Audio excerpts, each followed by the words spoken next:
Individ, banka, zyrtare, website të institucioneve të Kosovës viteve të fundit ishin shënjestër e sulmeve kibernetike. Disa prej sulmeve më të mëdha, si ato të vitit 2018 dhe 2024, ndaj zyrtarëve të Kosovës dhe websajteve qeveritare, u morën përsipër nga grupe hakerësh, të cilët e identifikojnë vetën në internet si proros. Një sulm i tillë, por më kritik, u tha se ndodhi ndaj platformës së publikimit të rezultateve zgjedhore të Komisionit Qendror të Zgjedhjeve më 9 shkurt. Për këto dyshime askush nuk ofroi prova, as KQZ-ja e as prokuroria që tha se kërkoi informacione në KQZ. Profesori i inxhinierisë kompjuterike Blerim Rexha thotë se te lashet ishin më shumë të natyrave tjera se sa sulm kibernetik. Mendojmë se aty ka pasur vend për konfigurime më të mira, më profesionale të faqes së KQZ-s dhe portalit të numërimit të votave që ndodhi pastaj rast sistemi në procesin e paraqitjes së rezultateve. Në fakt, në raportin jonë ndahet në dy shtylla. Shtylla e parë është faqja e KQZ-s dhe portalet përkatëse dhe pastaj shqetësimi i dytë ishte virusi i cili ishte instaluar në webfaqen e KQZ-s. Në një përgjigje të shkurtër, prokuroria i tha Radios Evropa e Lirë se prokurori i shtetit po ndërmerr veprime të nevojshme hetimore. E kompania Kaktus që kishte zhvilluar aplikacionin për KQZ-n që të futen të dhënat e rezultateve, tha se ky institucion pati sulme kibernetike të vazhdueshme në faqen e saj natën e zgjedhjeve dhe të nesërmen. Kjo kompani tha se përgjegjësinë për mbrojtjen nga sulmet kibernetike të platformës së KQZ-s e kishte Agjencia e Shoqërisë së Informacionit. Por çka janë këto sulme dhe kush po e sulmon Kosovën? Nedelqo Mihajlov, analist i inteligjencës së kërcënimeve në organizatën Cyber Peace Institute me Selino Zvicër dhe Holand, thotë se sulmet kanë për qëllim që të bllokojnë shërbimet e institucioneve dhe ta ulin besimin e qytetarëve tek ato.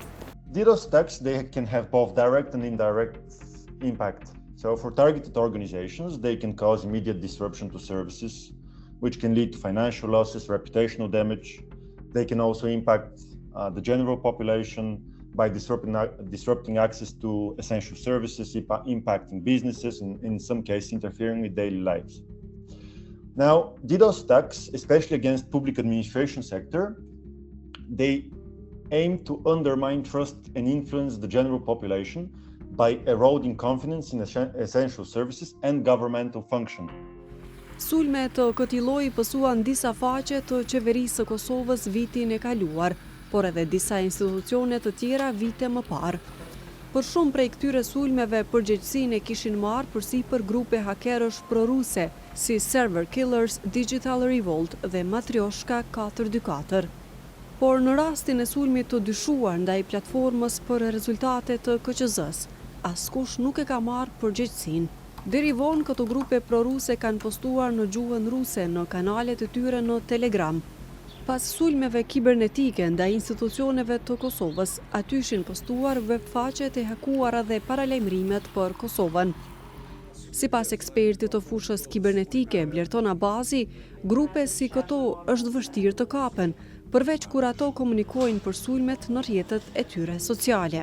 Këto grupe është vështirë që të nxjihen, të kapen si grupe të tilla. Ne mund t'i kapim vetëm përmes IP adresë ose ka vjen trafiku, por zakonisht edhe këto i fshehin dhe kjo do të thotë bën shumë të vështirë identifikimin. Mirë, po megjithatë, shumica e këtyre grupeve pas çdo sulmi të cilën realizohen, kryesisht në grupet në rrjetet sociale apo në rrjetet e komunikimit siç është Telegrami edhe të tjerat, ata i publikojnë disa informacione dhe përmes tyre pastaj edhe shërbimet tona të sigurisë apo institucionet e ndryshme edhe identifikojnë dhe e vlerësojnë do thotë se nga mund të ketë ardhur ai sulm kibernetik. Kush duhet ta mbrojë Kosovën nga sulmet kibernetike? Aktualisht, Agjencia e Shoqërisë së Informacionit është institucioni kryesor që merret me sigurinë kibernetike të sistemeve qeveritare dhe menaxhon infrastrukturën digjitale të Kosovës. Mirë po edhe Agjencia e Kosovës për Inteligjencë, Njësia për Krime Kibernetike në Policinë e Kosovës dhe Njësia Nacionale për Siguri Kibernetike janë përgjegjëse për sigurinë në këtë fushë. Me ligjin e ri për siguri kibernetike, Kosova duhet të ketë një agjenci për siguri kibernetike, e cila do të jetë në kuadër të Ministrisë së Punëve të Brendshme dhe do të inspektoj e koordinoj veprimtaritë e institucioneve të tjera për sigurinë kibernetike. Ministria e Punëve të Brendshme nuk ju përgjigj kërkesës Radios Evropa e Lirë për të biseduar me drejtorin e Agjencisë së Shoqërisë së Informacionit Artan Dreshaj lidhur me situatën e sigurisë kibernetike në vend, rreziqeve që i ka Kosova dhe kapaciteteve për mbrojtje kibernetike. Sikurse nuk dha përgjigje se kur do të funksionalizohet Agjencia për Siguri Kibernetike, themelimi i së cilës parashihet me ligjin e ri të miratuar në shkurt të vitit 2023. Kjo ministri kishte hapur konkurs për udhëheqës të kësaj agjencie në dhjetor të vitit 2024, por ai ishte anuluar pasi nuk ishin përmbushur kriteret. Sulmet kibernetike, kodi penal i Kosovës i përkufizon si vepra penale me termin hyrje në sistemet kompjuterike dhe sipas të dhënave të policisë së Kosovës, nga viti 2022 deri më tani janë regjistruar mbi 500 raste të tilla.